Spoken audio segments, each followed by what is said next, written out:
Pakistan playing the victim card again? भाई पाकिस्तान के सामने इतने बड़े मसले हैं, Balochistan, TTP। Balochistan, the Baloch। मेरे को तो समझ में नहीं आता है कि यहाँ पहलगाम में हाथ डाल बैठे। सीज फायर को फिर से वायलेट किया गया, तो क्या ये फितरत है? पहलगाम में हुआ क्या? 16 अप्रैल को आसिम मुनीर तकरीर करते हैं, which is dog whistling। और 22 अप्रैल जिस बेरहमी से लोगों को मारा, कम्युनल टेरर, रिलीजियस टारगेटिंग। ये लोग कहते हैं कि हमने नहीं किया, हमने पंजाब में मारा है, हमने उनके बेसिस को मारा है, वो हाथ जोड़ के हमारे पास आए। Don't go by what they are spinning on the social media. PoK पे कब्जा करने की जरूरत नहीं, पीओके तो ऐसे ही लुढ़कता चला आएगा। हिंदी में कहावत, कीचड़ में ईंट फेंकोगे तो छींट खुद पे आएगी। पाकिस्तान वो कीचड़ समान है, उनकी जो अर्थव्यवस्था है वो रिलायंस के मार्केट कैप से कम। यूएस, रशिया, चाइना और टर्की, कौन अपना है कौन पराया है? भारत के लिए 1962 चली, 1962 आवर जीडीपी वाज चाइना के बराबर। Today China is rocking the world. My question is this, Bharat में इतने साल हो गए startup, where is our Elon Musk, where is our Jeff Bezos? ये जो समस्याएं हैं ना बड़ी जटिल हैं, बट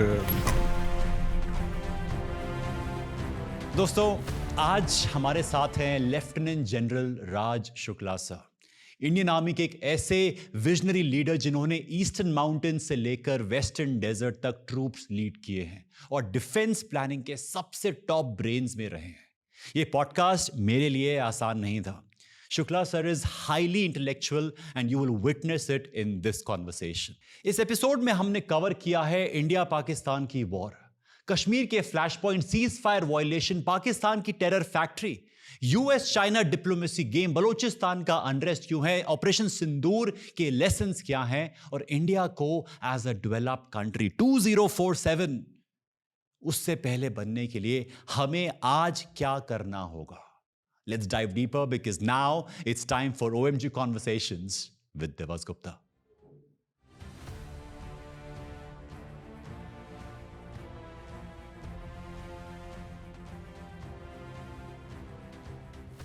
जो अभी हुआ पिछले एक हफ्ते के अंदर, हमने उसको फिर से देखा कि आर्मी ने जिस तरीके से लीड किया है from the front in Operation Sindoor, it's very inspiring. हम लोग देखते रहते हैं सोशल मीडिया के थ्रू ही वी गेट टू नो कि क्या चल रहा है, एंड सबका भाव ये था कि इस बार तो बस कश्मीर हमारा हो ही जाएगा, इस बार पाकिस्तान को हम लोग साफ कर ही देंगे। This was what like civilians think. Answer concern ये रहा कि जब हमने सीज फायर को देखा तो लोग कह रहे अरे इस बार भी हम लोग रह गए। तो गिवन अ चॉइस सर, आप क्या कहते हैं, सीज फायर होना चाहिए था या फिर should we have like continued? तो देखिए ना, इसमें ये सब चीज़ों को समझने के लिए इसकी पृष्ठभूमि समझना बहुत ज़रूरी है। बताइए सर। तो शायद आपके दर्शकों ने वो दौर देखा ना हो, मैंने देखा है, तो मैं आपको इसकी पृष्ठभूमि दूँ। जी। 2000 में पार्लियामेंट पे अटैक होता है। Parliament, the heart of your democracy, जो प्रजातंत्र का गढ़ है, उस पे अटैक होता है। हम मोबिलाइज करते हैं 20-24 महीने और कुछ नहीं होता उसके अंत में। उस समय जो जिसे कहते हैं ना द मिलिट्री इंस्ट्रूमेंट वो ब्लंट, पैना नहीं था। सो आपके पास ये क्षमताएं नहीं थी, ड्रोन्स की नहीं थी, इस टाइप के 4.5 जनरेशन रफाल एयरक्राफ्ट। हम वीक नहीं थे, but the capabilities were not calibrated, pointed, blunt. तो कहीं ना कहीं मतलब एक आम भाषा में हमारे पास वो सारे एम्युनिशंस या फिर पर्याप्त नहीं थे कि हम लोग उसका जवाब दे सकें। तो वी हैड टू से कि नहीं, उस पैनेपन से, उस तेजी से जैसे हमने दिया, जैसे इस बार दिया जी। So that is the first point. जी। देखिए, एक आचार्य चाणक्य, उन्होंने एक बड़ी अच्छी बात कही। आचार्य चाणक्य ने कहा था, अगर शास्त्र को भूलोगे तो अपनी संस्कृति खो दोगे, अगर शस्त्र का त्याग करोगे तो राष्ट्र ही खो दोगे। क्या कह रहे थे वो? कि a good smart nation knows way to keep its instrument of force. शस्त्र जो है instrument of force, not a really a rifle, instrument of force in your strategic calculus. मतलब जो आपकी सामरिक शैली है, स्टेट क्राफ्ट, उसमें आप अपने इंस्ट्रूमेंट ऑफ फोर्स, शस्त्र को कहाँ रखते हैं, उसको कितना महत्व देते हैं, वो तय करेगा कि राष्ट्र किस प्रकार का बनेगा। Makes Now, sense. I would say उस जमाने में the instrument of force was little peripheral in our calculus. जो हमारी सामरिक शैली थी उसके किनारे में था, तो उसका इस्तेमाल ना हो सका। 26/11 में आपको पता है क्या हुआ। जी। अब आपने कहा भाव, उस टाइम के भाव क्या थे। Arun Shourie is a political commentator, later on I think he became minister also. उन्होंने कहा उस समय का जो निराशा थी, जो एक हताश थे लोग कि हम कुछ कर ही नहीं पा रहे हैं, और उन्होंने कहा not an eye for an eye, not a tooth for a tooth, for an eye both the eyes, for a tooth the whole jaw. ये भावना थी। एक और, there was a leading figure who mocked the instrument of force and he was not wrong. उन्होंने क्या बोला? उन्होंने कहा, मतलब क्या कहते हैं उसको, उल्लास किया, मजाक उड़ाया। कहा आपकी जो एयरफोर्स है ना, वो ग्वालियर से उड़ती है ऊँ करके और अमृतसर में लैंड कर जाती है। It does nothing across. So I'm making क्या some. वो सही थे? उस समय के हिसाब से सही थे। they did nothing. सही थे। तो देखिए, एक भावना थी, एक जो मैंने शस्त्र की बात की आपकी सामरिक कला में, इट्स पोजिशनिंग, हकीकत ये थी। जी। केपीएस गिल का नाम सुना आपने? जी सर। अच्छा, तो he was at the four front of terror. Punjab की जो आतंक के खिलाफ लड़ाई थी उसका उन्होंने बहुत शानदार नेतृत्व किया। What was his professional advice? उन्होंने सलाह क्या दी? उनकी सलाह ये थी कि you will never win the war on terror by chasing terrorists, okay. You will win it by overwhelming the adversary. क्या मतलब है इसका? क्या मतलब? 3 दशकों से हम टेररिस्ट चेस कर रहे हैं। आई am not demeaning it, but हाँ वो जी। दस्ते भेजते हैं, हम उनको कश्मीर में पीछे पड़ काफ़ी हाथ आते हैं। मतलब I have commanded Baramulla, I know how difficult it is. अच्छा। मैं डिमीन नहीं कर रहा हूँ उसको, बट हकीकत ये थी, जी sir. You can either chase terrorist, या तो आप टेररिस्ट के पीछे भागते रहें या आप स्रोत पे जाएं। अब बड़े कारणों से हम स्रोत पे कभी नहीं गए। ऑपरेशन सिंदूर की प्रमुख उपलब्धि ये है कि उस समय की जो भावना थी, जो विवेक था गिल साहब का, हमने उसको यथार्थ में तब्दील कर दिया। It is a big departure from the past. जब आपके लोग कहते हैं ना, और क्यों नहीं किया, आप ये तो सोचें क्या हमारा हाल था और क्या हमने किया। अब देखिए संभव क्यों हो पाया। अभी जो आपकी सैन्य प्रणाली है, it is precise, calibrated, long range kinetics. ये जो पूरी कहानी है ऐसे नहीं होती है। स्पेस चाहिए होता है आपको, इंट, एलियो स्पेस, सेंसर्स, तभी तो इस तरह की पैनी कार्रवाई हो सकती है। ड्रोन्स, रफाल्स, S-400, AD वॉल, वायु सुरक्षा की जो पूरी दीवार थी, भाई वो भी तो कुछ करेगा। बिल्कुल। दीवार थी हमारी। ब्रह्मोस, INS विक्रांत। यस, जो अभी हमने उसको इस्तेमाल ही नहीं किया, वो निर्णायक क्षेत्र हो सकता है, फ्लैंक ऑफ डिसीजन। तो जो शस्त्र जिस बात की चाणक्य ने बात की थी, एक सैन्य प्रणाली, उसको पैना बनाने में, उसको कैलिब्रेटेड, मजबूत बनाने में समय लगता है। Agree sir. और निवेश करना पड़ता है। तो उस समय शायद था नहीं, किया नहीं था हमने। अब ये है, अभी आपका इंस्ट्रूमेंट फोर्स पैना है और पॉलिटिकल विल मानना पड़ेगा। आई मीन प्रधानमंत्री नरेंद्र मोदी के नेतृत्व में it's not easy, political will चाहिए होता है। दिखाइए पॉलिटिकल विल। तो पहले तो हमको, मतलब ये जो ये लोग कह रहे हैं हम भी कि हमने भाई पर्याप्त नहीं किया, आप देखिए हम कहाँ से कहाँ आए। ये जो रास्ता है ये आसान नहीं था, बट मैं मानता हूँ। अभी देखिए पाकिस्तान क्या खेल खेलता था, ये एक बड़ी क्या कहते हैं रोचक चीज़ है। पहलगाम के बाद देखिए पहलगाम में हुआ क्या। पहलगाम में मतलब 16 अप्रैल को आसिम मुनीर तकरीर करते हैं, विच इज़ डॉग विस्लिंग, वही हिंदू मुस्लिम कश्मीर जगलर वेन फलाना फलाना। और 22 अप्रैल को जो बर्बरता हमें दिखी, जिस बेरहमी से लोगों को मारा, ये पहले कभी नहीं हुआ। कम्युनल टेरर, रिलीजियस टारगेटिंग, बच्चों के सामने उनके पिताओं को मौत के घाट, मौत के घाट डाल दिया गया, गोलियों से भून दिया गया। हनीमून्स टर्न्ड इनटू फ्यूनरल्स, हनीमून जो थे अंतिम संस्कार में बदली हो गए। तो ये जो चीज़ थी, इट वाज रियली, जैसे कहते हैं नीच हरकतों से भी नीच। अब भारत के पास विकल्प क्या था? भारत ने कहा प्रधानमंत्री जी के नेतृत्व में कि देखिए जो ये जो आप ये जो स्कूली झांसा आप देते हैं कि आप करेंगे आतंक और फिर कहेंगे nuclear, so we call their nuclear bluff, this is a big gain. हमने कहा देखिए अगर आप आतंक करेंगे तो आपको भारत की जो पारंपरिक शक्ति है, कन्वेंशनल माइट, ये जो सब देखा आपने ड्रोन्स ये वो, आपको इससे झुलझना पड़ेगा।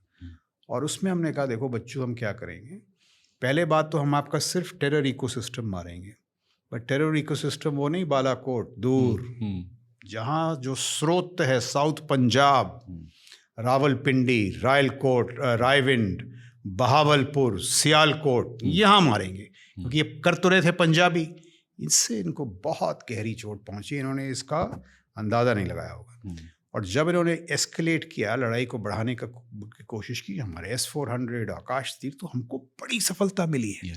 उसके बाद हमने इनके एयर बेसिस को मारा, सरगोदा जहाँ इनका न्यूक्लियर मिसाइल कुछ है, चुनिया, तो इनको अच्छी तरह से पता है। और हकीकत ये है, लोग कह नहीं रहे हैं, इनके DGMO भागे गए हमारे DGMO के पास, मतलब फ़ोन पे कि बंद करो इसको।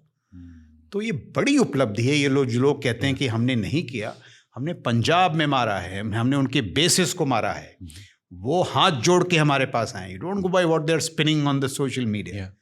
तो ये बहुत बड़ी उपलब्धि है। और आप जो मैंने पृष्ठभूमि दी थी उससे अगर आप तुलना करें तो इट इज़ रिमार्केबल। मैं तो कहता हूँ this is a seminal moment in our statecraft. जो हमारी सामरिक कला है उसका एक अद्भुत क्षण है, उसको आप पहचाने। बिल्कुल। Should we do more we can discuss, but we have done far more than the past. तो ये this was the original argument मैं आपसे understood sir. It's more like an orbital shift than an incremental shift जो देखा है हमने। It is revolutionary, orbital जैसे आप कहते हैं, it is an orbital shift। तो sir and let me say one, एक लाइन उसको आप कर दें, we have rediscovered the utility of force। जो चाणक्य ने कहा था शस्त्र, rediscovered the utility of force, कि भाई सामरिक कला में जो सैन्य प्रणाली है उसका किस तरह से उपयोग किया जाए हमने दिखा दिया है। और देखिए एक और चीज़ प्रजातंत्र के लिए बड़ी अच्छी चीज़ है। हम क्या कह रहे हैं, here is a professional military under political control, राजनीतिक नियंत्रण में प्रोफेशनल मिलिट्री। और वो क्या है, अनप्रोफेशनल मिलिट्री, ब्लंडरिंग मिलिट्री विच बक्स पॉलिटिकल कंट्रोल। तो आप समझें इस चीज़ों को। और फिर ये जो दोस्त हैं जो और चाहते हैं और भी कर देंगे। फिलहाल थोड़ी संतुष्टि का दौर है, धीरे धीरे हम लोग सेलिब्रेट तो कर ही रहे हैं। और देखिए हम हमारे वो क्या कहते हैं, हमारे जो शास्त्र हैं क्या कहते हैं, साम दाम दंड भेद। तो पता होना चाहिए कब साम, कब दाम, कब दंड और कब भेद। और किसी ने कहा, आई थिंक DGMO ने कल कहा था कि भाई जब आग्रह से काम ना बने तो फिर भय से कराना चाहिए। तो आग्रह से काम बना नहीं, हम इनके हाथ जोड़ रहे थे 20 साल तक, यार बंद करो मत करो। तो भाई it is really a great moment, एक बहुत ही अद्भुत क्षण है। बट पागलपन नहीं होना चाहिए भाई, ये तो बेस्ट है यार आपके। और बड़े और चुनौतियां हैं, उन पे नजर रखिए। Right sir. तो सर जब जो DGMO है उनकी बात हुई, उन्होंने बोला कि इसको बंद कर दिया जाए, सीज फायर का ऐलान हुआ, लेकिन सीज फायर को फिर से वॉयलेट किया गया। तो क्या ये फितरत है कि सीज फायर को वॉयलेट करना ही है, या फिर इस बार कुछ अलग हुआ? मैंने डिवीजन कमांड की LC पे, जब सीज फायर दिल्ली से ऑर्डर होता है कुछ टाइम लगता है ठंडा होने में। तो कल ही किसी ने मुझसे पूछा था, जब परसों, मैंने कहा आप चिंता मत करो, ये हो जाएगा, टाइम लगता है। बड़े कारण हैं, कुछ तो मतलब लोग फायर करेंगे, कुछ उसने कर दिया, इसने कर दिया, बट अभी सब ठंडा पड़ गया है कि नहीं। कल मेरे ख्याल से रात 11 बजे, आज नहीं कल 11 बजे के बाद कुछ नहीं हुआ है। और दूसरी बात, भाई सीज फायर इन्फोर्स कौन करता है? वो जो मान लिया आप हैं, you are Pakistan North Light Infantry, आपके पास ऊपर से तो हुक्म आया है, मेरे को भी ऊपर से हुक्म आया है, बट आप इसलिए सीज फायर रिस्पेक्ट करते हो कि मैं बैठा हूँ यहाँ पे 8 जैकलाई, अगर आपने खोला मैं भी, तो सीज फायर इन्फोर्स ऐसे होता है। ऊपर से हुक्म तो ठीक है, ऐसे भी इन्फोर्स होता है, आपसे रजामंदी, जिसे कहते हैं it is deterrence, battalion to battalion deterrence. तो थोड़ा टाइम लगता है, बट हुआ। तो सीज फायर का जो वायलेशन थोड़ी देर हुआ, चलिए नहीं होना चाहिए था, इन अ गुड मिलिट्री, हमने नहीं किया, उसने किया, बट वो ठंड। आप मेरे को बताइए सीज फायर हुआ क्यों? आसिम मुनीर के पास उपाय क्या बचा है, बताइए क्या कर लेंगे अभी? उन्होंने जहाज उड़ाए, J-17 गिरा, J-10 गिरा, उनके पास उपाय क्या बचा? एयरबेस तो उनके वो हो गए, तो वो किस बात का करेंगे सीज फायर? कुछ उपाय तो हो। क्या समुद्री क्षेत्र में जाएंगे?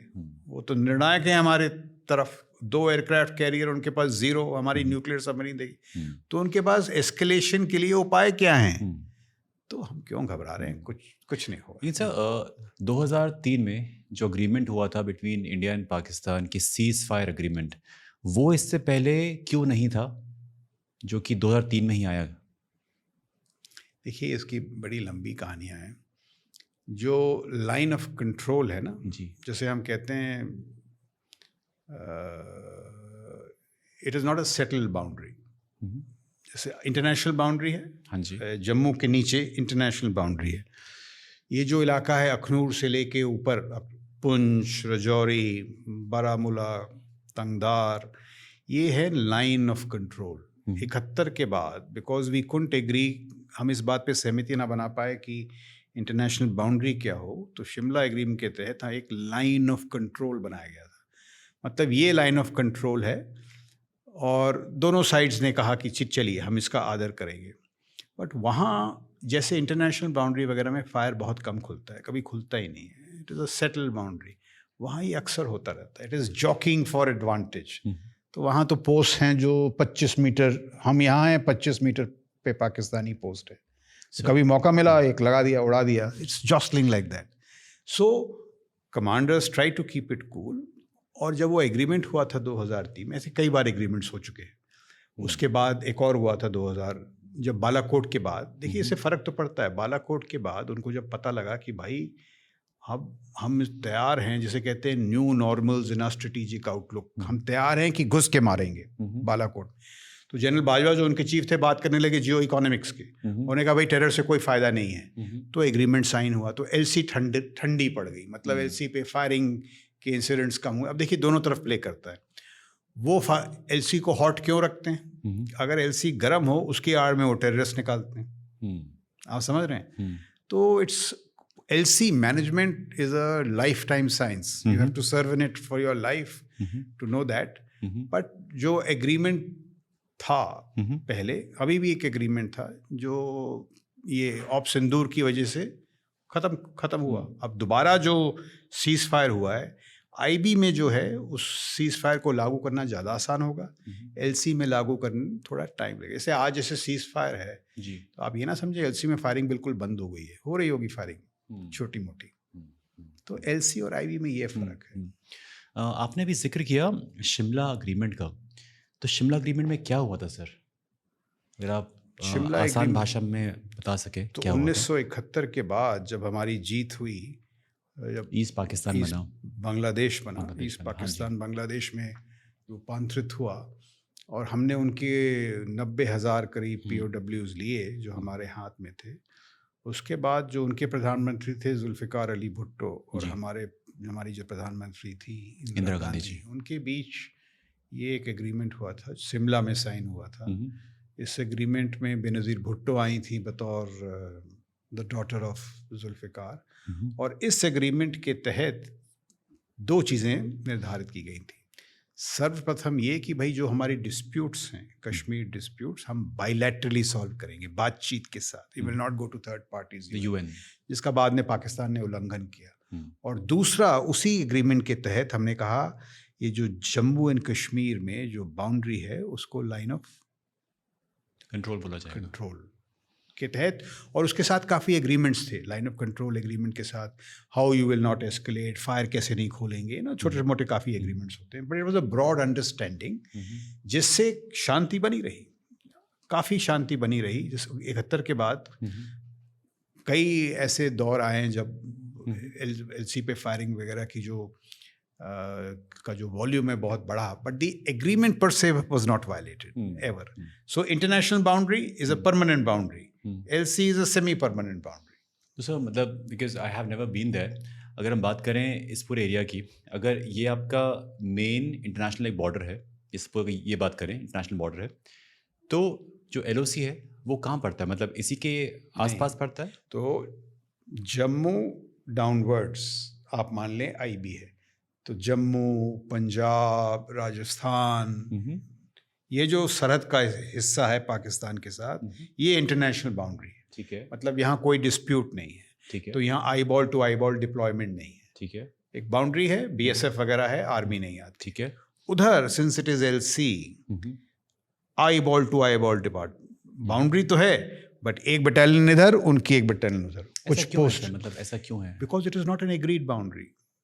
ये तो एग्रीड बाउंड्री, इसका कोई उल्लंघन करेगा नहीं। तो वहाँ अगर मिसाल के तौर पे वो उन्होंने कुछ ढील दिखाई, तो मैं जाके 200 मीटर बैठ जाऊँ, यू जिसे कहते हैं कब्जा कर लेना। हाँ, अगर कोई वहाँ पे है नहीं तो कब्जा कर लूंगा मैं। बिल्कुल। तो जो finders keepers, it's not a settled boundary, और ये होता रहता है। यू कॉल इट एसेंडेंसी, जॉस्लिंग फॉर एसेंडेंसी, ये एक मुख्य। आपने अभी कहा था कि और आप LAC जाएं, लेट्स कंप्लीट दैट। चीन के साथ LAC है, कम से कम यहाँ we are agreed with the broad alignment. वहाँ तो we are not even agreed on the broad alignment, line of actual control with China. तो वो प्रॉब्लम्स वहाँ भिन्न किस्म की हैं। But LC is with Pakistan, line of actual control is with China. Sir आपने कहा था कि जो थर्ड पार्टी है वो इंटरवीन नहीं करेगा एज पर ये समझौता था। हाँ जी। तो इंडिया कहता है कि ये हम दोनों का मैटर है, we will sort it out. But Pakistan कहता है कि नहीं नहीं, मैं इस ट्रीटी को रद्द कर दूंगा and I will bring in a third person, my Elder brother, कि वो आके कुछ मुझे हेल्प करेंगे, मीडिएट करे। राइट। बट अभी किया नहीं, दे ओनली थ्रेटन्ड। जब हमने इंडस वाटर ट्रीटी की बात उठाई सस्पेंड करने को, तो दे ऑल्सो थ्रेटन्ड कि भाई हम शिमला एग्रीमेंट, आप शिमला एग्रीमेंट अगर रद्द कर देंगे तो भारत के लिए मौका है, we can go across the LAC। If you don't respect the LC, तो वील गो अक्रॉस। सो ऐसे ही वो झांसे हैं ये सब इतनी आसानी से। सो एक हेल्प मी अंडरस्टैंड, आपने कहा कि जो थर्ड पार्टी है वो इंटरवीन नहीं करेगी, UN है, US है, इनका इंटरवेंशन क्या रहता है? इनको दिखता नहीं है कि दो देशों में क्या चल रहा है, या फिर they are like blindfolded, और दे डेलिबरेटली से कि नहीं हमें सब सही दिख रहा है, या फिर हमें उसका भागीदार नहीं बनना है, just want like fuel the fire. ऐसा लाइक क्यों करते हैं जब सबको दिख रहा है कि two nations are almost at war from so many years, इतनी जानें जाती हैं, इतने जवान शहीद होते हैं, उसके बावजूद भी जो लोग बाहर देख रहे हैं, जो कि है पावरफुल, बहुत कुछ कर सकते हैं, दे कैन मीडिएट, बट फिर भी नहीं करते हैं। इसके बड़े ऐतिहासिक कारण हैं। जैसे कि सर? जैसे कि एक समय जब US अफगानिस्तान में उलझा हुआ था, तो उसको पाकिस्तान की ज़रूरत थी। फिर आप ये बता सकें लाइक कहानी क्या थी जब ये सोवियत ने अफगानिस्तान में आना चाहा था, एंड देन एंटायर स्टोरी अगर बता सकें तो।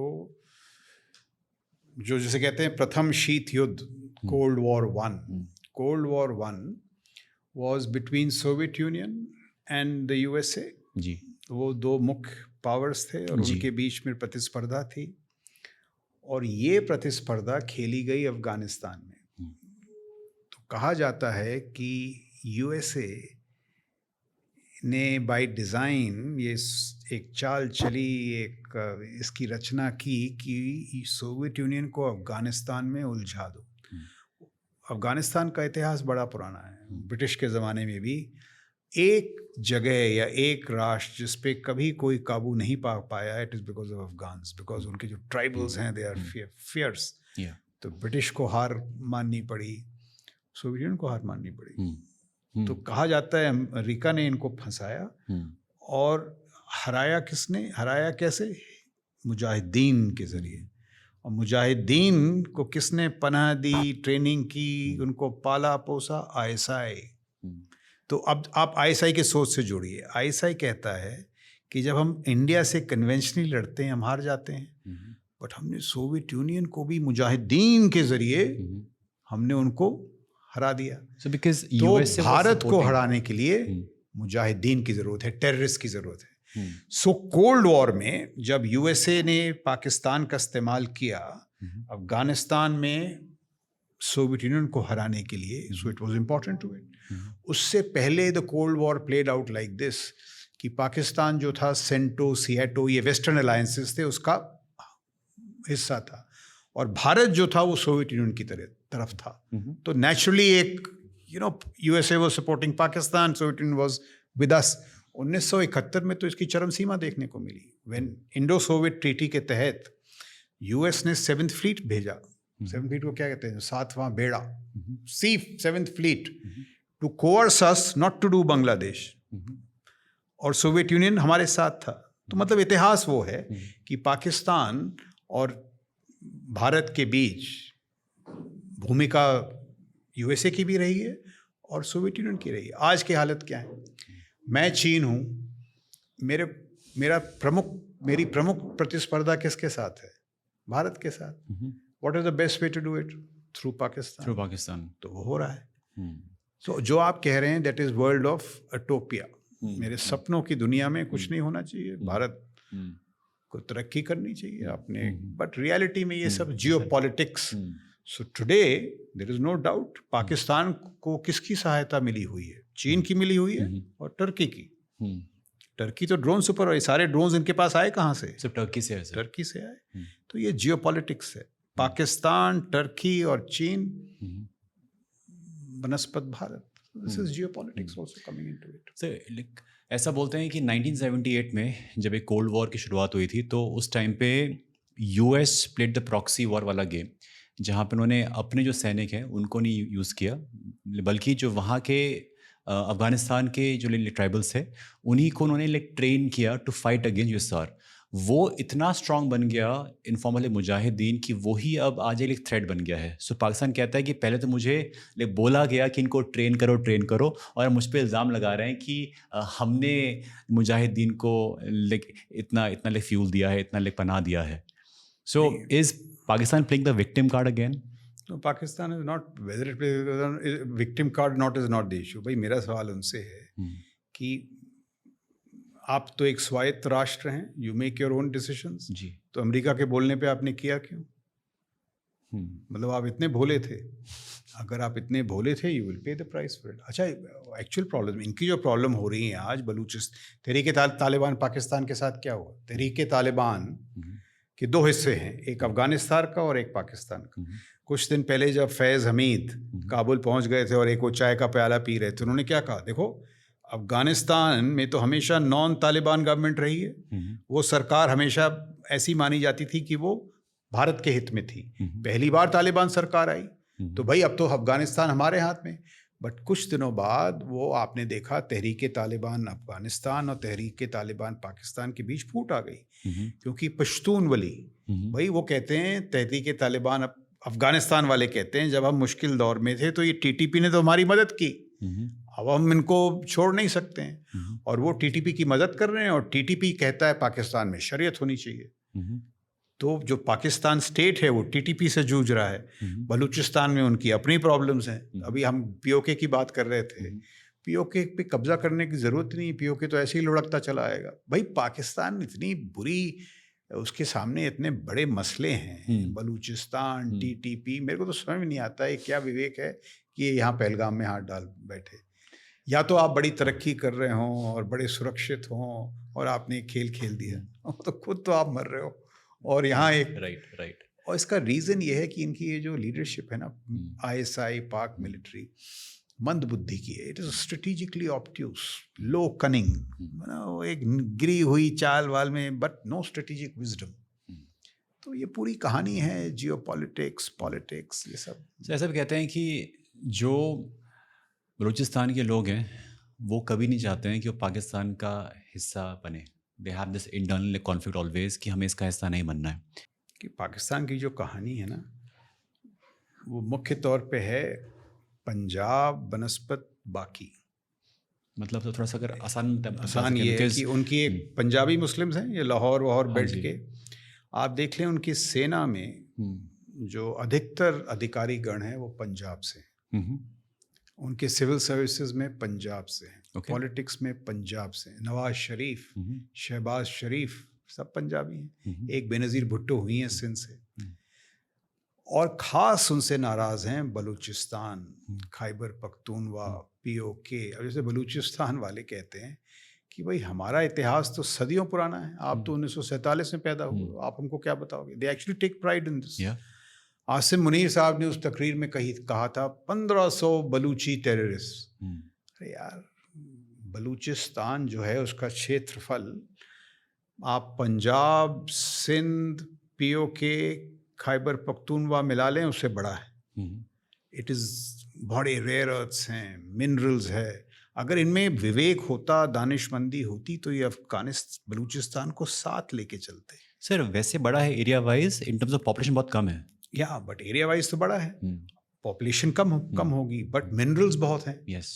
तो अगर इनमें दानिशमंदी होती, ये बलूचिस्तान वगैरह को साथ लेके चलते। जो बलूचिस्तान देखिए, भारत में I tell you what the problem, Bharat में भी हर जगह प्रॉब्लम्स होंगी। हम तो बड़े देश हैं, विवाद होंगे, जुबान के नाम पे विवाद होंगे, पॉलिटिक्स, आइडियोलॉजी, फलाना वगैरह। बट जहाँ भी हमारे यहाँ इंसर्जेंसीज हुई हैं, इंसर्जेंसीज इज बेसिकली किसी वजह से जो वहाँ की लोकल पॉपुलेशन है उसके सरकार से कोई मतभेद है, कोई, that is insurgency basically. Insurgency को हमने राजनीति के ज़रिए उसमें हमने जो हैं उपाय ढूंढने की कोशिश की है। We have use politics to solve our insurgency. Pakistan has use its military to solve its politics. तो अगर आप इंसर्जेंसीज को पॉलिटिक्स से नहीं, फोर्स से करोगे, कभी सुलझेंगे ही नहीं। बलूचिस्तान में यही हाल है। जाफर एक्सप्रेस यही तो हुआ। सर क्या हुआ जाफर एक्सप्रेस? जाफर एक्सप्रेस जो एक ट्रेन थी बलूचिस्तान में, जिस पे आतंकियों ने हमला किया और करीब 400 लोग मारे गए थे 2 महीने पहले। सो पाकिस्तान की जो अंदरूनी स्थिति है वो बेहद कमज़ोर है, बिखरता जा रहा है। बलूचिस्तान, खैबर, आपका जो सबसे मकबूल पॉलिटिशियन है, द मोस्ट पॉपुलर पॉलिटिशियन, उसको आपने अंदर बंद करके रखा है। How will politics flow? So this is unless the Pakistan military submits to political control, Pakistan will continue to be a terror pariah state. Sir ऐसा भी कहते हैं कि ये सब जानते हुए भी कि कितनी सारी चीज़ें, दिक्कतें हैं उस देश के अंदर, फिर भी जो बाहर की फोर्सेस हैं, जो वेस्टर्न वर्ल्ड है, जो वाली चाइना भी है, वो उसको सपोर्ट करता रहेगा, बिकॉज कहीं ना कहीं इंडिया का जो ध्यान है होता है distract. More over it is a strategic location for lot of like countries. तो वो कहते हैं कि नहीं, पाकिस्तान तो बचा रहना चाहिए। आप पाकिस्तान के बारे में कह रहे हैं कि strategic location as per the western world कि हाँ वो यहाँ पे होना ही चाहिए। नहीं, एक समय पे कहते थे, हाल में तो नहीं कह रहे हैं। सब जानते हैं पाकिस्तान का क्या हाल है। पाकिस्तान में विदेशी निवेश कितना है, पाकिस्तान में क्या विदेशी सुरक्षित हैं।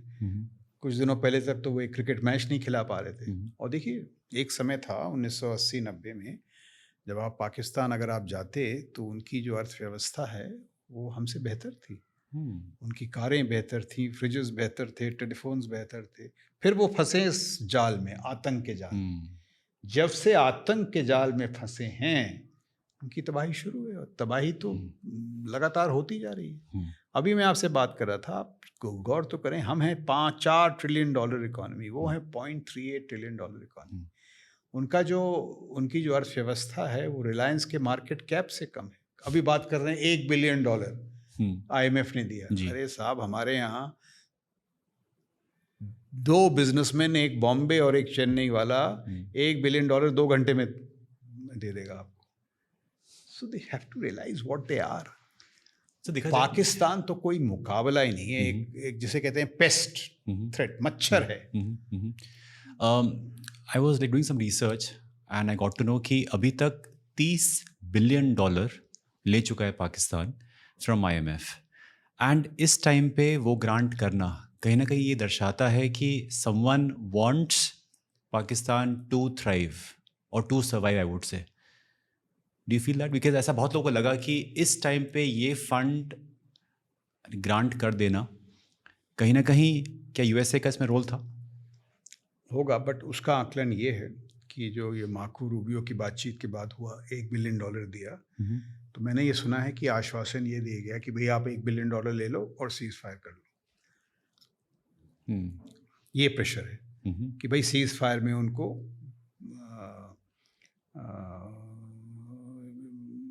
प्रोत्साहन दिया जा रहा है कि आप सीज फायर कर लो. It is linked in that sense.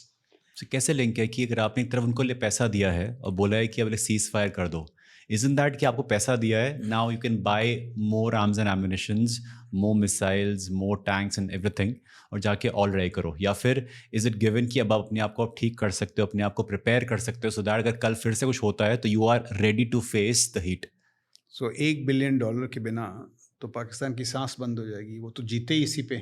अब $1 बिलियन कितना वो डालते हैं असले में, सैन्य असले में, और कितना डेवलपमेंट में, वो उनकी दानिशमंदी पे है.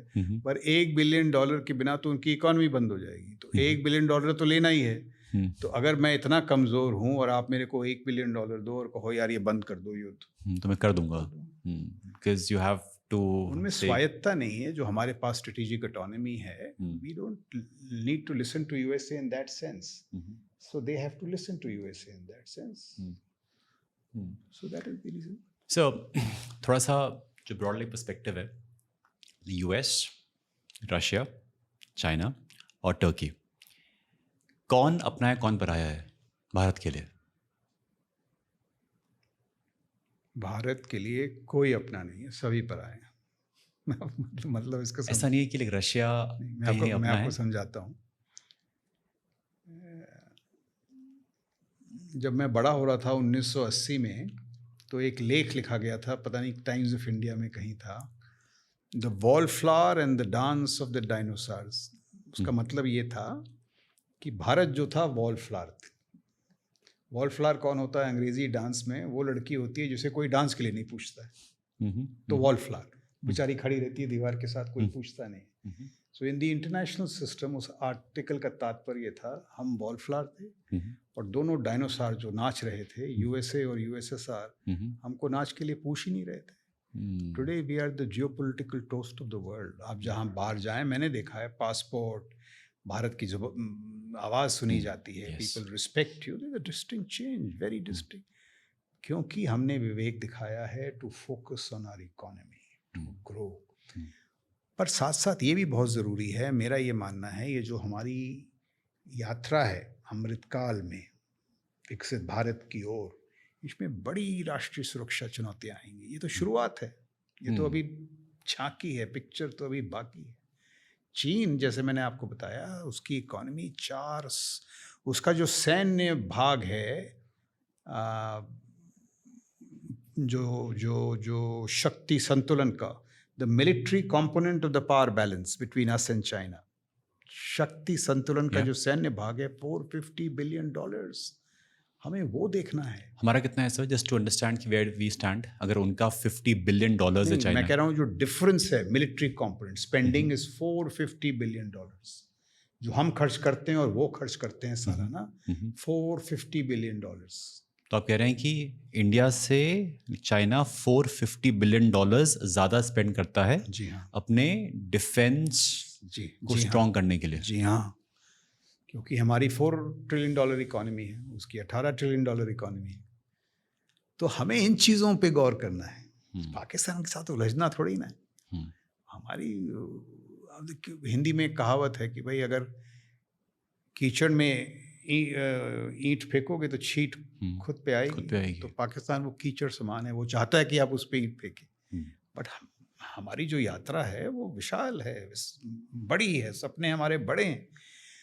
तो हमको उस पे फोकस करना है. अभी देखिए जियोपॉलिटिक्स की नज़र से जो आपने रशिया पूछा ना, मेरा ये मानना है जो प्रमुख प्रतिस्पर्धा है वो त्रिकोणी है.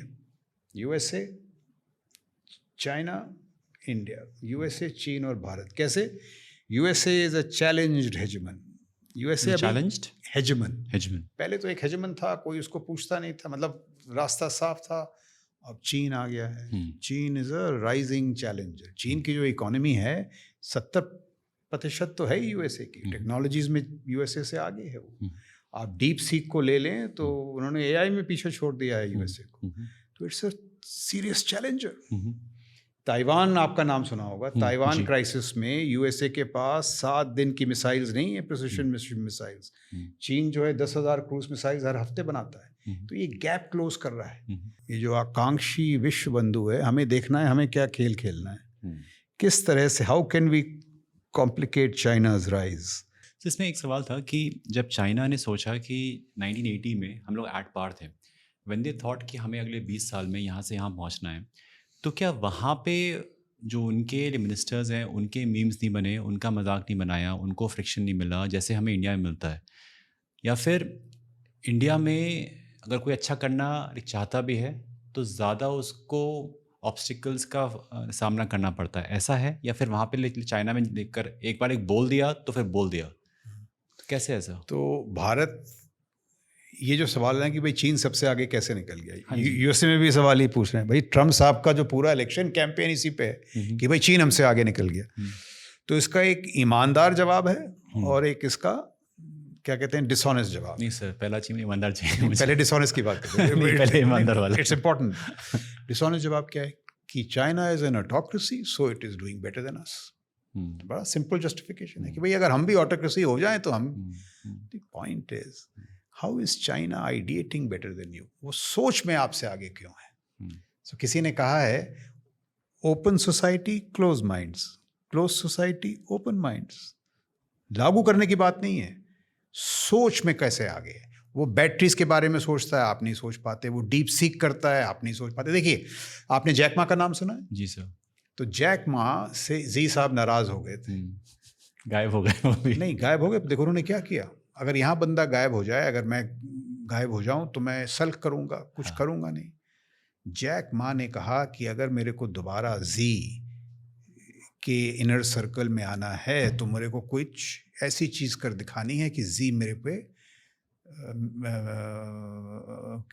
आकर्षक हो। तो जैक मा AI के जरिए he creates QVen. QVen is competing with DeepSeek. DeepSeek's competitor is not ChatGPT. It is QVen. DeepSeek जो है सिर्फ R&D करता है। DeepSeek का कॉमर्स से कोई लेना देना नहीं है। QVen does business in commerce. So AI business commerce, AI R&D. R&D से जो सीख मिलती है इधर जाती है, ये वापस आती है। तो AI कहाँ पहुँच गई? और जैक मा साहब इस वजह से, आप देखें 3 महीने पहले जी इनवाइटेड हिम बैक और वो पहले रो में बैठे थे। अब ये चीन है। चीन की आप कितनी भी बुराई कर लें, the competition between the mayor of Beijing and the mayor of Shanghai is fierce. Mayor को क्या कहते हैं? हमारे यहाँ ऐसा सिस्टम ही नहीं है। मान लीजिए दिल्ली कमिश्नर और चेन्नई कमिश्नर में प्रतिस्पर्धा क्या है? ये नहीं कि आपने डेवलपमेंट में क्या खर्च, वो तो होगा ही। ये है कि आपकी AI कंपनी मेरी AI कंपनी से अच्छी है, मेरी क्वांटम कंपनी आपकी क्वांटम कंपनी से अच्छी। अपनी क्वांटम कंपनी को मजबूत करने के लिए मैं उनको उसका हाथ पकड़ूंगा। यहाँ तो नहीं कि क्वांटम कंपनी आई, कुछ फॉर्म भरे अपने। For them this is strategic competition. उसका मतलब क्या है? If you are a startup in China, पहले आपको ऑर्डर्स मिलिट्री से मिलेंगे, गारंटीड ऑर्डर्स। और अगर मैंने आप में प्रतिभा देखी तो I will hold your hand, मैं आपका हाथ पकड़ूंगा till you reach commercial viability. आपको तैयार करूंगा बाजार के लिए। अगर आप में प्रतिस्पर्धा और अच्छी दिखी मेरे को, I will hold you and to destroy the American company. Adversary competition. हमारी तरह नहीं कि आइए फॉर्म भरिए फिर L1 पूरी सोच ही अलग है। तो मेरा सवाल ये है, वो इस तरह से सोचते कैसे? वो इसलिए आगे हैं, उन्होंने अमेरिका को पीछे छोड़ा, हमको पीछे छोड़ा क्योंकि वो सोचना उन्होंने बेहतर सर आपने पहले कहा था कि दे थिंक लॉन्ग टर्म। जी। एक मैं 2 आपके आर्ग्यूमेंट्स कंप्लीट कर दूं। They are autocracy but they are a meritocracy. देखिए जी साहब, जैसे हमारे यहाँ ना civil service is the equaliser. मान लो आप एक बहुत ही मध्यम परिवार से हैं, civil services equalises your status. वहाँ पे membership of the communist party is the equaliser. Xi साहब को 11वीं अटेम्प्ट में प्रवेश मिला था कम्युनिस्ट पार्टी में, 10 बार ही वॉज रिजेक्टेड। जी, you cannot become Xi unless you have done very well as the mayor of Shanghai और whichever mayor. It's not that. तो ऑटोक्रेसी है बट मेरिटोक्रेसी है। If you are a girl in China, हर साल there are just 2 vacancies in the Communist Party in such a big country. So you have to, in your high school exam, be in those 2 to get membership of the Communist Party. So autocracy to democracy इसका बहाना बन गया है. The real reason is meritocracy, talent, competition, hide and bite. अब अचंभे की बात यह है कि भाई एक कम्युनिस्ट राष्ट्र, see today China is playing the capitalist game better than the USA. Yes, yes, yes. So we have to get to the honest answers कि प्रतिभा, टेक्नोलॉजी, डेटा, AI, क्वांटम, इन सब में हम पीछे हैं। So R&D की एक बात कर लेते हैं, आपने R&D का जिक्र किया। Look at these staggering figures. USA spends $975 billion on R&D every year, science and technology में। $700 billion comes from the private sector. हमारे यहाँ प्राइवेट सेक्टर इल्लेपो, सरकार सरकार बोलता रहेगा, सरकार सरकार करेगी R&D। The point is not that कि वो खर्च क्यों नहीं करते हैं, पॉइंट इज दिस कि why don't they see obvious value in R&D? Without R&D you are dead. Even Reliance Jio cannot produce Starlinks because no R&D. China spends $575 billion. How much do we spend? Just guess. Sir एक सवाल है मेरे से, नहीं, पहले आप इसका जवाब दे दें। मुझे नहीं पता सर। Not even $30 billion. अब 30 और 575 जो परिणाम होंगे 20 साल बाद, क्या वो स्पष्ट नहीं है? So these are the issues we must figure out. R&D, this is what makes nations great. मैं कंपेयर करने चाहता हूँ 1980 का चाइना और 2025 का इंडिया, ठीक है, कि उस समय वो चाहते थे कि वो बड़े बने, ऐसे ही हम लोग आज चाह रहे हैं कि हम लोग और बड़े बने। आज की डेट में उनसे कंपेयर करना would be unfair as per me.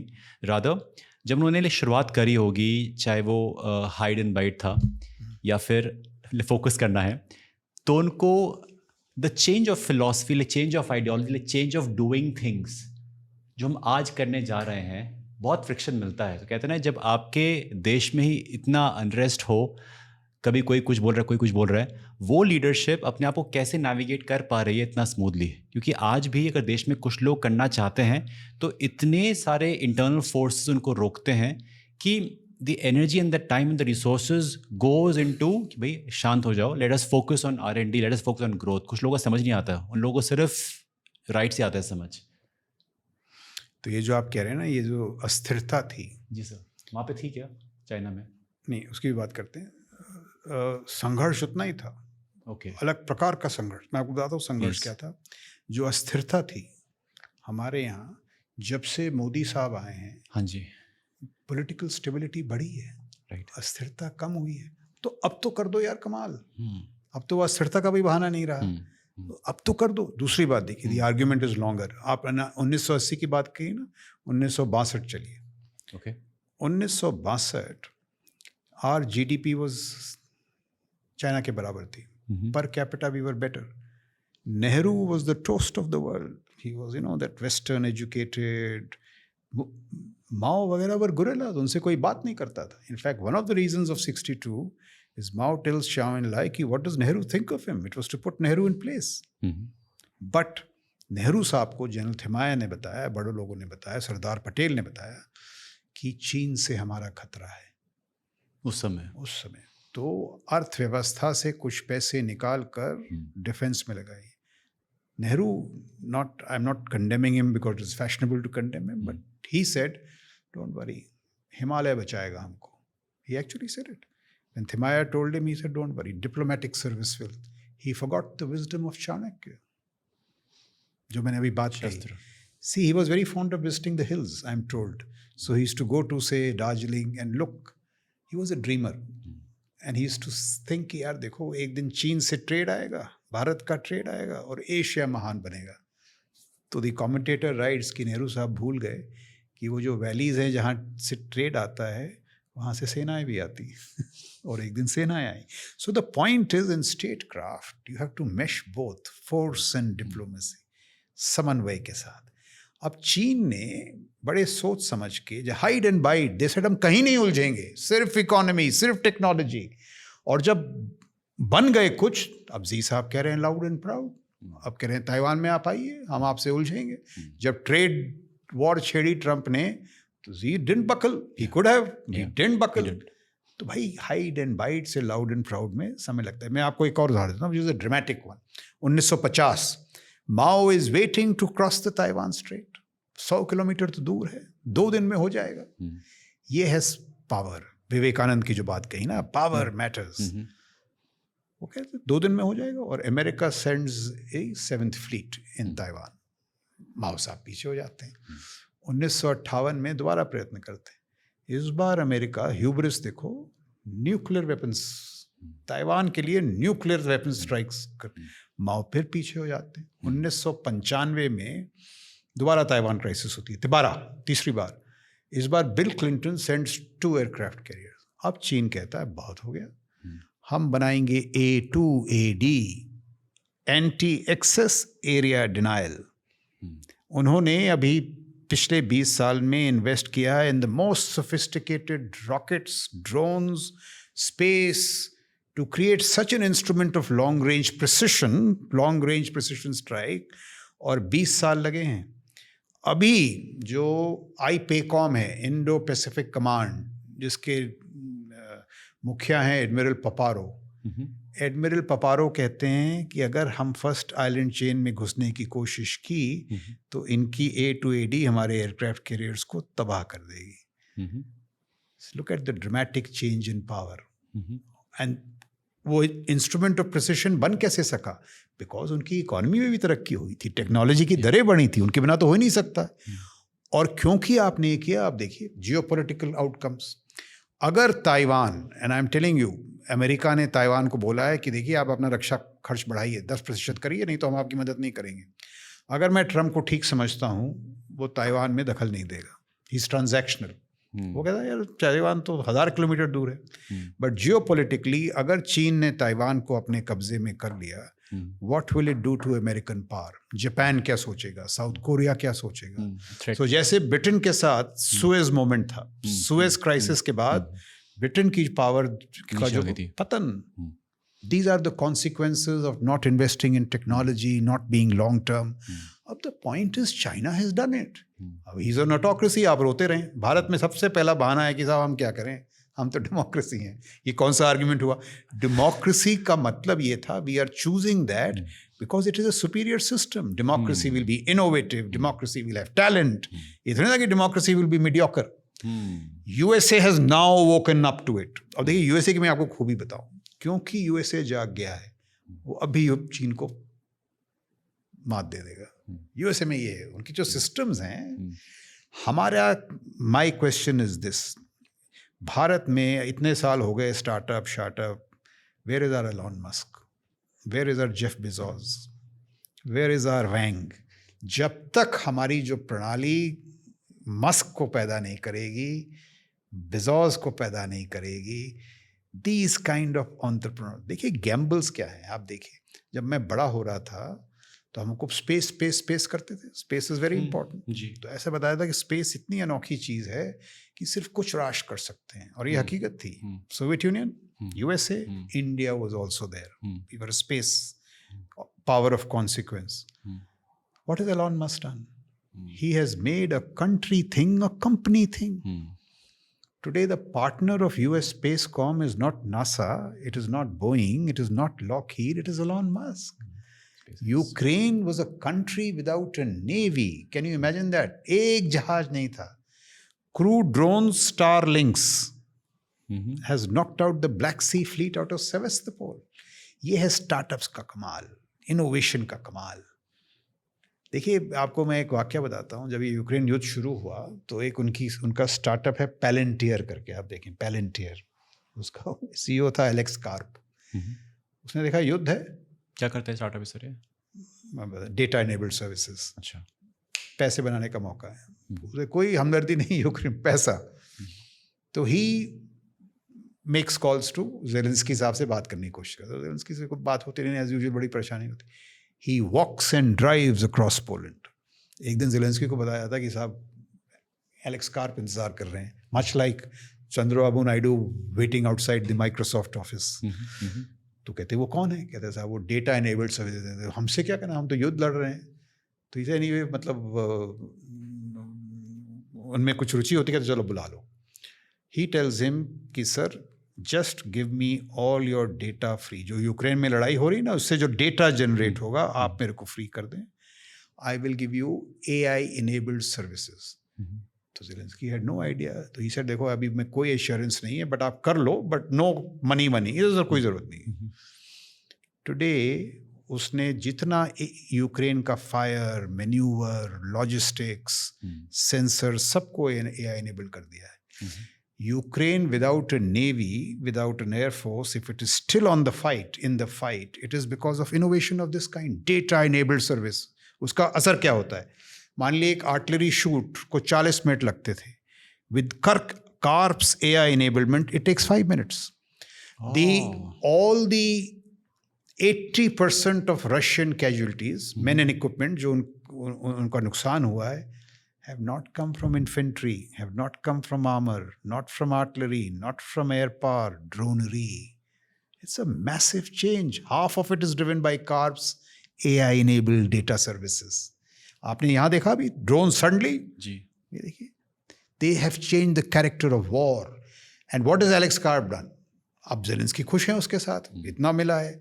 All he is using his data for. Same data is for products. West Asia में पैसा कमा रहा है, रेड सी में पैसा कमा रहा है, ताइवान में पैसा कमा रहा है. ये जो एंटरप्रेन्योरियल स्किल है टेक्नोलॉजी के साथ, ये किसी सरकारी दस्ते में हो ही नहीं सकता. वो तो उसको कोई जाने नहीं देगा. उसको बोला क्या करेंगे आप जाके यूक्रेन, पहले फॉर्म भरिए, पहले फॉर्म भरिए, वहाँ जाइए देखिए आइए, वहाँ जाइए देखिए आइए. So now the more serious point is that innovation can not happen at the rate of regulation. तो जो हमारा ये जो दौर है ना विकसित भारत का, जब तक हम इनोवेशन सर्जिकली नहीं निकालेंगे, इनोवेशन रेगुलेशन, इनोवेशन हो ही नहीं पाएगा. अब देखिए जो अच्छे लोग भी हैं, वेल मीनिंग पीपल, उसे भाई नियंत्रण तो होना चाहिए. क्या है तुम्हारी 2 फाइलें खुल जाती हैं, फाइलें जो है ना 2 फाइलें 10 हो जाती हैं, 10-20 हो जाती हैं, फिर उद्देश्य चला जाता है, बस फाइलें बढ़ती जाती हैं. This is the point of regulation. So we have to, if we have to innovate, we have to deregulate surgically. मैं आपको एक मिसाल देता हूँ.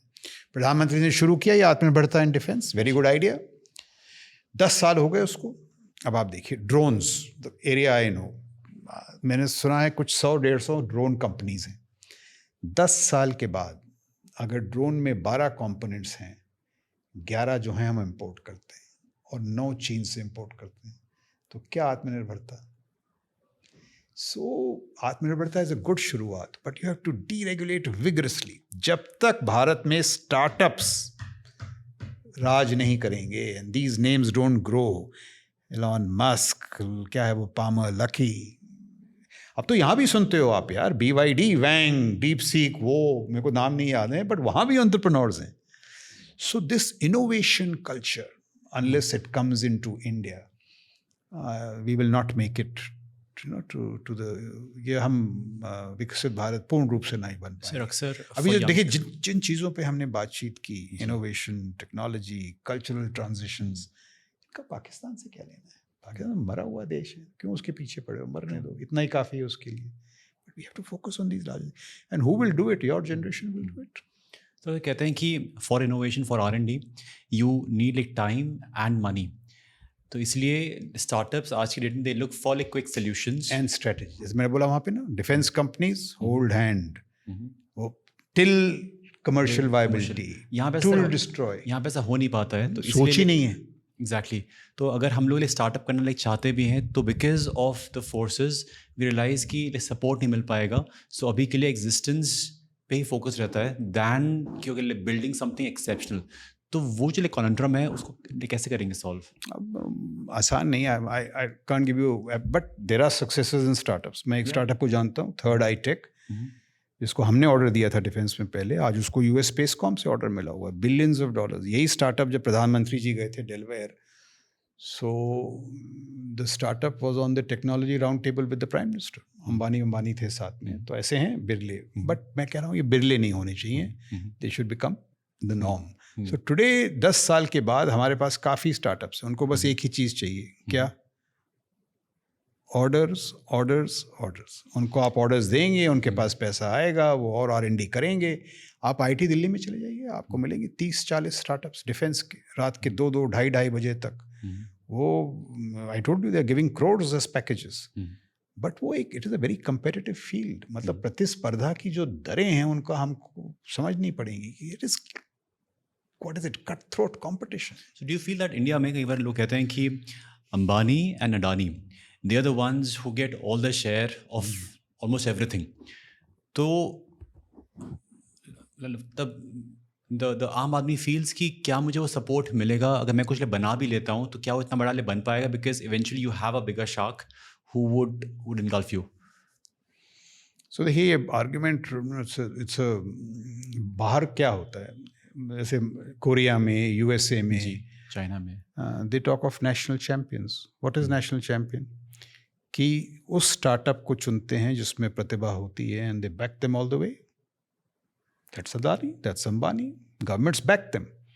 बिना if you don't back them ये बनेंगे नहीं अडानी अंबानी. बट हमारे यहाँ सवाल ये उठना चाहिए, जैसे बोइंग है, लॉकहीड है, बट एलॉन मस्क भी तो है, पामर लकी भी तो है, कैलिफोर्निया के स्टार्टअप्स भी तो हैं, बिल गेट्स भी तो है. सब हमारे यहाँ अंबानी अडानी के साथ ये भी आने चाहिए. But for example if Adani is a national champion, we should back him in international deal. सभी करते हैं ऐसे. बोइंग के लिए लॉबिंग होती है, लॉकहीड के लिए लॉबिंग होती है. तो अगर आपका आर्ग्यूमेंट है cronyism, that is wrong. But national champion is a valid argument. सभी करते हैं. In any case it is better then L1. L1 और ये क्या GFR वगैरह दुनिया भर का, that is not work for the last 70 years. तो इन सभी, that is why none of these challenges, ये जो चुनौतियां हैं, ये बड़ी बारीकियों का मसला है. You have to get in to this. तो फर्स्ट तो you have to stir the debates this way. और अगर हम ये करेंगे तो फिर बिल्कुल ये सब चीज़ें हो सकती हैं.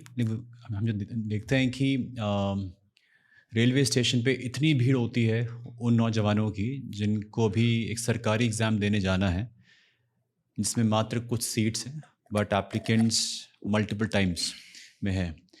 तो रियलाइज़ कि अभी पहले उन्हीं को फीड कर दिया जाए, उन्हीं का ध्यान दे दिया जाए, वरना फिर लोग बोलेंगे कि देखो ये तो they are investing into R&D, something which is futuristic, which is very important.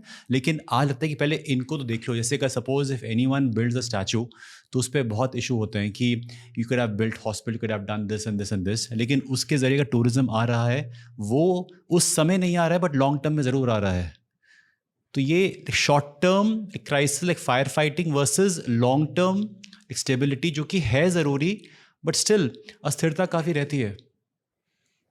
तो ये जो समस्या है ना, बड़ी जटिल है. बट मेरा ये मानना है that the next phase of economic growth, अर्थव्यवस्था में जो उत्थान मतलब जो बेहतरी होनी है, the next phase has to come from private sector and startups, not from the government, for all the reasons that we have said. और जैसे ना ये चर्चा बदली होनी चाहिए. जो चर्चा है, आसान नहीं होगा कि भाई मुझे नौकरी मिल गई और फिर मैं रिटायर हो गया.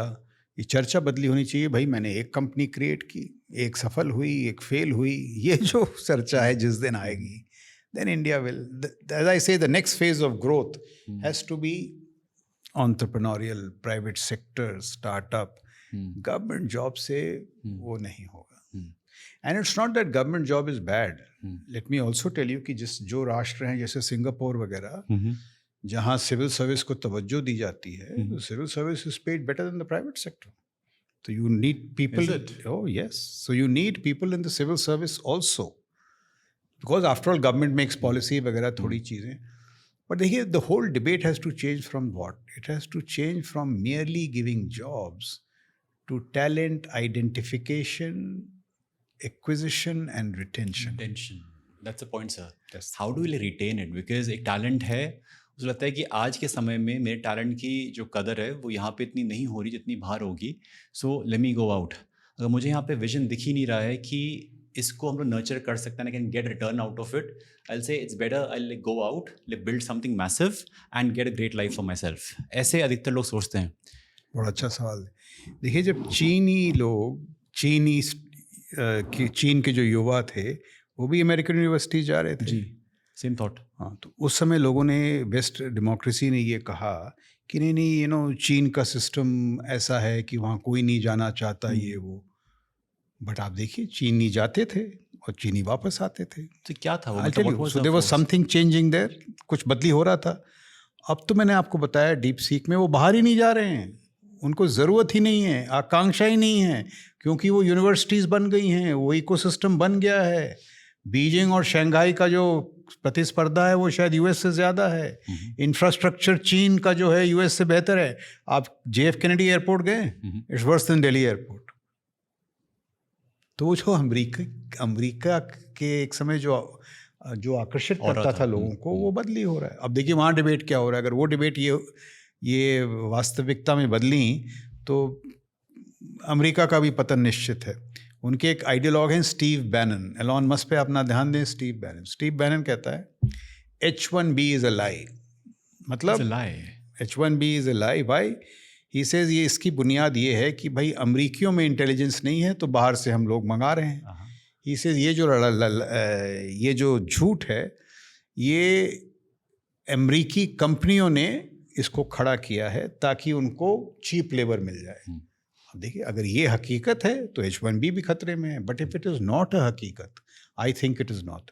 अमेरिका का जो उदय था वो कैसे हुआ? They said talent from all over the world. तो कभी डेमोग्राफिक्स उनको इफेक्ट ही नहीं करती हैं। वो टैलेंट जो है वो टेक्नोलॉजी बनाता है। उस टेक्नोलॉजी से बिजनेस चलते हैं, उस टेक्नोलॉजी से रक्षा खर्च होता है। $950 billion, 800 bases, 80 countries, 11 aircraft carriers. That military power undergirds the dollar. So it is a complicated argument. By the way, हमारी जो संस्कृति है वो भी कहती है सरस्वती, लक्ष्मी और दुर्गा का मिश्रण। देखिए what outstanding philosophy it is. It says create the best university, Saraswati, उसमें आप निवेश करें। वो यूनिवर्सिटीज़ नालंदा वगैरह एक टाइम थी। Allahabad University was called the Oxford of the East. Kanpur was called Manchester of the East. So we had people like that. उन universities से जो आपको प्रतिभा मिलेगी वो प्रतिभा टेक्नोलॉजी बनाएगी और वो टेक्नोलॉजी लक्ष्मी क्रिएट करेगी। See we are worshippers of Lakshmi. मैं जब पैदा हो रहा था, जब मैं बड़ा हो रहा था तो हमको बोला जाता था don't play with him, he is a businessman son. आप देखा ये गवर्नमेंट और बिजनेस में stupid argument. Wealth creation is not easy, you try creating wealth. तो सरस्वती से लक्ष्मी और लक्ष्मी से कुछ पैसा बचा के Durga, nurse your instruments of power. What a wise argument. But 47 के बाद हुआ क्या? साइलोज, प्राइवेट सेक्टर, सरकार, सरकारी नौकरी, मतलब इट बिकेम एकेडमिया अलग ही उसमें। Till we value academia, till we value research, you know we have to value these things. भाई लोग रिसर्च से क्या हो रहा है? यार 25 साल कोई लगे रहे, कुछ नहीं हो रहा था, एक दिन चैट GPT हो गया। जिस दिन चैट GPT हुआ, यू सी AI के मायने क्या हैं? आई think it was Satya Nadella who said, अगर आप AI की तुलना इंडस्ट्रियल रेवोल्यूशन से करें तो इंडस्ट्रियल रेवोल्यूशन में जो लीडिंग इकोनॉमीज थी उनकी economic growth they started growing by 10%। So AI में जो देश आगे होंगे, जो अगुवाई करेंगे AI की, their economies will grow by 15%। 15%। This is what AI will do. Look at quantum. Quantum में सत्यानारायण का कहते हैं कि एक उन्होंने डेवलप की है मैजोराना 1 qubit। He says if you put it in the center of your palm, it will have more computing power than all the world's computers put together. Mind-boggling. A problem which a supercomputer can solve in 100,000 years, quantum will solve in 200 seconds. आप CIA की report देख लें पिछले साल की। It says the biggest threat is not PLA, quantum, because it will break every new known code. तो look at these things, you know, ये जो चर्चाएं हैं ये गहरानी चाहिए। हमारी तो अभी वही नौकरी वोकरी वाली बात है। जब मैं बड़ा, when I was getting a job, not job, but the general thing my parents told me was, beta, don't rock the boat. Today you have to rock the world. China is rocking the world. America is rocking the world. Every day DeepSeek comes out with something new. तो ये जो आप नौकरियों की बात कर रहे हैं इससे कुछ सुलझेगा नहीं। It has to be talent which will create Lakshmi technology. और जैसे कहते हैं ना, रिस्क टेकिंग, रिस्क फेल, वो सब होना पड़ेगा। 100 कंपनी या होंगी, 50 फेल होंगी, बट जो 50 जो सफल होंगी दे विल वैल्यू ऐड। तो ये जो पूरी सरकारी नौकरी का ये जो सिलसिला है, जस्ट हैज़ टू गो अगर you have to get to the next phase of growth. So Viksit Bharat is not a done deal, बड़ी चुनौतियां हैं, राष्ट्रीय सुरक्षा की चुनौतियां हमने बात की, टेक्नोलॉजी की चुनौतियां हैं, अवसर भी हैं, टेक्नोलॉजी अवसर है, emerging technologies are an opportunity, entrepreneurship, ये सब अगर ये सब एकत्रित हुए और ये समन्वय आया इसमें, तभी तो हम बनेंगे विकसित भारत। तो हम पे भी करीब 20 से 22 साल बचे हैं before 2047। And we have to be in a hurry, because अगर 2047 से पहले नहीं किया, so we'll grow old before we grow rich. Demographics also are not in favour beyond, so it is a very steep challenge. ये थोड़ा ना कि आप आराम से कर लें, it has to be pace and scale. So last question for this discussion, एक यंगस्टर जो कि लाइक टेक में अगर कुछ नहीं कर सकता या फिर उसके लिए प्रॉवेस नहीं है, what do you suggest him to do, कि क्या करे so that he can like contribute? I know कि बहुत सारे तरीके हैं, but India is over invested in STEM. Sorry, India is over invested in STEM, science and technology. एक आपने सुना होगा लियोनार्डो डा विंसी, पेंटर थे, मोनालिसा बनाई थी जी, उनकी बायोग्राफी लिखी है वॉल्टर आइजैक्सन ने। आप वो बायोग्राफी उठाएं, जो मोनालिसा है ना, so Leonardo da Vinci was a combat engineer, military के इंजीनियर थे। तो मोनालिसा का जो चेहरा है, कितना लंबा हो, कितना चौड़ा हो, I was amazed. He has calculated by mathematical equations, और वो इक्वेशंस वॉल्टर आइजैक्सन ने किताब में छापी, आप देखिए उसको। Interesting. But Leonardo da Vinci said, जब उससे पूछा गया कि भाई आंखें आपने कैसे बनाई, गाल कैसे हों, कैसे बनाए, he says it came from my deep interest in humanities. Leonardo da Vinci says, I was more interested in humanities than I was in science. So Walter Isaacson concludes that true genius lies at the intersect of humanities and science. हमारे यहाँ जो सबसे बड़ा नुकसान हुआ है ये कि हर आदमी को हम कहते हैं साइंस। बेखूफी है। क्या history is not important? You study Niall Ferguson, he will tell you how Ukraine was inevitable. He tells you why Taiwan will be Cuban crisis reverse. History. Henry Kissinger कहते हैं कि गलत धारणा है that AI is all about technology. AI is just 10% technology. The balance is what you do about data, domain expertise, जैसे Indic languages. तो जो सबसे बड़ा नुकसान मेरे समझ में भारत में हुआ है वो ये है कि भाई सबको साइंस, और for example space, ships. Have you heard of a chap called Chris Miller? No sir. आप कल उसकी किताब पढ़ खरीदेगा, जरूर खरीदेगा, नहीं खरीदेंगे तो मैं आपको गिफ्ट कर दूंगा. It's called Chip Wars. It is on the geopolitics of chips. क्या धारणा है? Why did USA beat Soviet Union? Economy हम कहते हैं, बीसे इकोनॉमी की वजह से यूएसए ने सोवियत यूनियन को मात दिया. क्रिस मिलर की किताब से पता लगेगा कि चिप के बुनियाद पे innovation, because the US military had a Silicon Valley, they beat Soviet Union. Because the American commerce, business, defence had chips, it beat the Soviet Union. So we have to study the geopolitics of chips, the geopolitics of space, geopolitics of AI. तो बड़ा अच्छा हुआ आपने मुझसे सवाल पूछा, क्योंकि मेरा तो ये मानना है that science is just one part, very important, but science is not everything. In fact, जब तक देश में सब तरह की विद्या ना हो, सब तरह का ज्ञान ना हो, you will never grow. So humanities are as important. ये लियोनार्डो विंसी का आर्ग्यूमेंट आप ले लीजिए, ये चिप्स वाला ले लीजिए, हर चीज़. You have to have your science department should be as strong as your history department.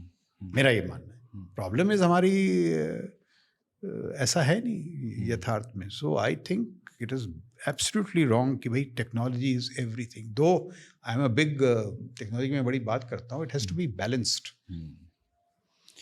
Sir ये ना इस पूरे पॉडकास्ट के इतिहास का, हमारे पॉडकास्ट के इतिहास का सबसे इंटेलेक्चुअली ड्रिवन पॉडकास्ट था. बहुत सारे टर्म्स ऐसे थे which went over my head. Your head. तो I have to watch this podcast again and again and again with my notebook and a pen कि एग्जैक्टली अच्छा ये पॉइंट ये होता है and do my be such a tragedy अगर आपके दर्शकों को समझ ना आए. नहीं ऐसा नहीं है sir. I would like request them कि वो लोग इसको आराम से देखें, पॉज करें, do a bit of research कि एग्जैक्टली ये क्या टर्म था, एंड देन गेट मैं द आपको कॉन्टेक्स्ट. बताता हूँ एक, let's end with that. Please. It is my mission to democratise national security. मैं बताऊँ क्यों. रिटायरमेंट के बाद मैंने देखा कि राष्ट्रीय सुरक्षा जो है वो कुछ गलियारों में डिस्कस होती है, rarefied environments, ji. as if only a few people understand it and a few people are conversant. और उन्हीं की जिम्मेदारी है. और उन्हीं की जिम्मेदारी. When I सोचते हैं started लोग. going to Hindi platforms, I found the response more intelligent, more probing. तो ये मानना कि हिंदी भाषी जो हैं वो राष्ट्रीय सुरक्षा समझते नहीं, इंटरनेशनल, बिल्कुल गलत. मैं आपको बताऊँ, एक चैनल है रेड माइक. Red mic. देखें आप, एक नॉर्मल यूट्यूब चैनल है, उपाध्याय, संकेत उपाध्याय. उसके एक सैन्य विशेषज्ञ हैं. I got interested in that because of that. Saurabh Shahi Hindi में करता है, बिल्कुल वो लखनऊ वाली, and brilliant analysis. I am telling you that as a military man. So the best analysis I see on strategic military affairs is not from some lofty English channel, but from Red Mike. So therefore, I come on these platforms to tell people that national security, ek to sab, it concerns us all, and it is as important in the smallest towns of UP as it may be in Lutyens, Delhi. Yeah. So national security, ये जो सारी चर्चाएं हैं, they have to broaden and deepen, democratize. जब ये होगा तब हमारा राष्ट्र जो है it will become, because unless you understand what this means. जैसे पूरी चर्चा में you try to draw connect between geopolitics, भू राजनीति, टेक्नोलॉजी, इन सब का मिश्रण है. क्या है ये Saraswati, Lakshmi, Durga, brilliant concepts. So we really have to do this, and I think your OMG will help us in doing that. Perfect. Thank you so much, sir. Thank you. Honor having you. Thank you. Thank you.